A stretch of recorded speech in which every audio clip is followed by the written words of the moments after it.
Arthur à la Gaîté Montparnasse à partir du 22 janvier 2010, Ouais. avec un nouveau spectacle.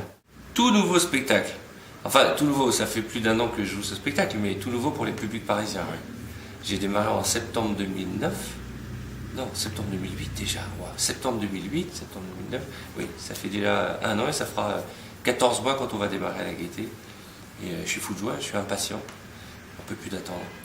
Passer à la Gaîté, là où sont passés Lucchini, Giraud, Team Seat en ce moment, Dussolier, Francis Huster, c'est un théâtre magique pour ça. J'ai écrit avec la même équipe que le premier, à part que je leur ai donné un peu plus de liberté sur les thèmes. Vous savez, le premier spectacle, on ne sait jamais ce qu'on va dire.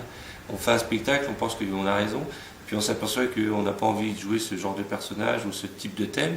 Et mon premier spectacle m'a permis de savoir ce que j'avais envie de faire sur scène et ce dont j'avais envie de parler. Et donc on a enfoncé le clou avec eux.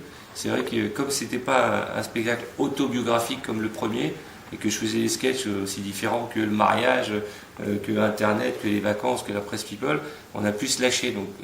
Donc celui-ci est plus incisif, plus caustique je crois, en tout cas beaucoup plus drôle, ça c'est certain. Et basé énormément sur l'observation. L'observation, parce que moi je pars d'un principe très américain qui est de se dire, j'ai envie que tout ce que je raconte, les gens l'aient vécu dans la salle. Et le plaisir suprême, c'est de voir les couples qui se donnent des coups de coude et qui disent « Mais ouais, t'es comme ça, elle est comme ça, vous avez la même tête. Toi aussi, dans la salle de bain, t'as la même attitude. » Les couples s'engueulent surtout quand je parle de la télécommande. Parce que j'ai l'impression que c'est un vrai dilemme, la télécommande dans le couple. Et puis bien sûr, quand je parle de la belle famille, là, ils deviennent fous. Quand je parle de la sexualité dans le couple, j'aime ça, quoi. J'aime ce comique de l'observation qui fait que on se retrouve tous dans l'histoire, quoi. Ouais. Vous êtes retrouvé justement dans cette sexualité dont vous parlez? Ah oui, oui, oui. Ah il faut un point de départ toujours. Hein. Même si c'est pas ma vie que je raconte, je m'en inspire un chouïa pour les thèmes en tout cas. Maintenant, quand je parle de la sexualité, je dis la vérité, quoi. Je dis le problème majeur du couple, c'est que les femmes, elles épousent les mecs en pensant qu'on va changer et on change jamais. Et nous, on épouse les femmes en pensant qu'elles changeront jamais. Et elle change. Ah, c'est vous qui le dites. C'est le début du sketch sur le mariage. Alors, il y a tous les thèmes du mariage. Le divorce aussi. Divorce, oui, j'explique que j'ai divorcé, mais en fait, je parle du divorce en général. Et c'est marrant parce que j'ai écrit ce sketch sur le divorce, j'étais pas divorcé. Donc et c'est un sketch où j'explique le concept de la moitié. Vous savez, ce truc où on doit donner la moitié de tout ce qu'on a quand on divorce. Et j'explique que je trouvais ça injuste, c'est que j'ai tout mis au nom de mon frère avant mon mariage, pensant que j'avais fait une bonne affaire. Et le problème, c'est que mon frère a divorcé avant moi. Et donc c'est son ex-femme qui roule avec ma Porsche, cette pute. Et donc je parle de ça, j'essaie de faire des parallèles entre la crise et le divorce, où je dis que finalement il y a pire que le divorce, il y a la crise, tu perds la moitié de ton argent mais tu as toujours ta femme. Donc il faut bien choisir ce qu'on veut faire dans la vie. Je parle un peu de la grippe, je trouve que c'est très moderne, la mise en scène est radicalement différente du précédent. Je travaille avec une metteur en scène québécoise, José Fortier, et qui a bossé pour Foresti, pour les comiques américains, mais pour aussi bien Céline Dion, donc elle a ce rythme, cette musique. C'est ce qui a motivé le choix, justement, de José? Non, c'est une rencontre au Québec, j'ai joué au festival Juste pour Rire, et j'ai rencontré cette femme qui est venue voir mon spectacle et qui l'a vu comme un metteur en scène américain, c'est-à-dire qu'on ne prenne pas ce qu'on fait nous en France, parce qu'aux États-Unis il n'y a pas de lumière, il y a un micro-main, il ne se passe rien, c'est plat, c'est drôle, hein.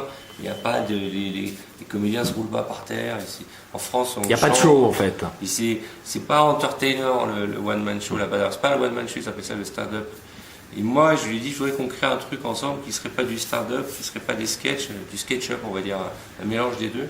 Et le challenge était formidable pour elle. Elle est venue en France, elle revient dans 15 jours. Et elle m'apprend les bases, parce que c'est pas de faire rire les gens, c'est de les embarquer dans une histoire, c'est qu'il y ait de l'émotion, qu'ils soient touchés. Et en fait, c'est ça, quoi. C'est ce rythme-là qu'ils ont les Américains qu'elle m'a appris, en tout cas. Elle voulait que je me rôde dans l'esprit des comédie clubs américains. C'est-à-dire que le plus important, c'est le texte. Et un texte, si vous arrivez à le jouer devant des gens qui picolent et qui mangent, et qui ne sont que 50 ou 100, vous pouvez le jouer devant 10 000 personnes. Et ce qui est formidable, c'est qu'il y a une proximité, et comme moi c'est un spectacle très interactif, j'ai joué pendant 5 semaines dans un cabaret de 180 places, où les mecs boivent, mangent des cacahuètes, parce que les cacahuètes ça leur donne soif, donc ils reboivent, donc c'est le concept pour les faire consommer. Et à la fin du show, il y en a qui finissent parfois ivres-morts. Et quand tu joues devant ces gens-là, ce public-là, tu sais tout de suite ce qui est drôle et ce qui n'est pas. Parce que si tu captes pas leur attention, ils passent à autre chose, ils discutent, ils bouffent. Donc c'est ça la force du Comedy Club. Et là, j'y vais pendant 18 jours, je retourne dans ce cabaret pour préparer la gaieté, les derniers réglages, pour tester les vannes. Tu fais une vanne, elle n'est pas drôle, tu leur demandes pourquoi, tu la refais. Et puis tu fais plusieurs sets, tu fais 1 heure, tu fais une pause, ils changent le... Vous demandez au public pourquoi ils n'ont pas rigolé à la vanne. Non, je leur dis, mais si je la faisais comme ça, des fois j'essaie des musiques. C'est un vrai truc, c'est dément. On est en train de tourner justement un petit doc là-dessus. C'est une expérience et je remercie José de m'avoir poussé à le faire parce que c'est violent quand même. T'arrives, les mecs sont en train de boire et de discuter et tu vois, c'est pas genre, et maintenant arrêtez de boire, je suis là quoi. Tu démarres et puis si t'es pas en forme, ils continuent à discuter. Puis t'as 100 personnes qui parlent, puis ils sont plus que 50, puis 20, puis d'un coup il y a un silence, ils t'écoutent et ils osent même plus prendre leur verre et c'est que tu les as embarqués. Tu fais ça pendant 1 heure, tu t'arrêtes, on te va dans une espèce de loge, tu bois toi-même un verre pour te reposer 1 demi-heure, le chant qui change le public et tu recommences. Tu fais 2 sets dans la soirée, c'est dément. C'est génial, moi j'ai adoré. Je comprends que les plus grands comiques américains vont rôder dans des bars de 50 personnes. Et c'est important quand on a tout comme vous de se mettre en danger vraiment face au public. Alors, j'ai pas tout. Non, presque. J'ai pas tout, mais j'ai de la chance en tout cas. Et pour moi, d'aller sur scène, c'est me sentir vivant, quoi. C'est ce risque-là. Et au moins, on m'a tout reproché dans ma vie, mais pas de faire du one-man. J'ai vu nulle part qu'on me reprochait de le faire. On va dire, il fait de la radio, il a racheté UFM, il fait du cinéma, il fait de la télé. Et quand je suis allé sur scène, c'est ce que les gens disaient au moins quand il est en province, ils nous emmerdent pas à Paris. Mais parce que qu'on aime ou qu'on n'aime pas, on reconnaît que je suis seul sur scène pendant 1h40 dans le noir.